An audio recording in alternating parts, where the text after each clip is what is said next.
Habakkuk, Chapter 3, New Living Translation. This prayer was sung by the prophet Habakkuk.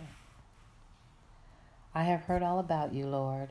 I am filled with your awe by your amazing works. In this time of our deep need, help us again as you did in years gone by. And in your anger, remember your mercy.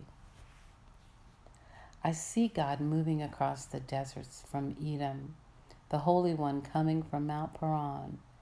His brilliant splendor fills the heavens, and the earth is filled with his praise. His coming is as brilliant as the sunrise. Rays of light flash from his hands, where his awesome power is hidden. Pestilence marches before him, plagues follow close behind. When he stops, the earth shakes. When he looks, the nations tremble. He shatters the everlasting mountains and levels the eternal hills. He is the eternal one. I see the people of Kashan in distress and the nation of Midian trembling in terror. Was it in anger, Lord, that you struck the rivers and parted the sea? Were you displeased with them? No, you were sending your chariots of salvation. You brandished your bow and your quiver of arrows.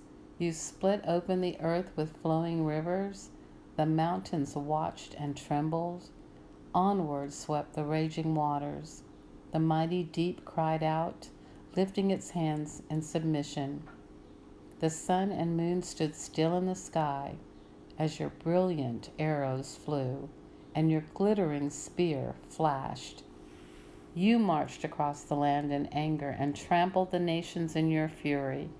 You went out to rescue your chosen people, to save your anointed ones.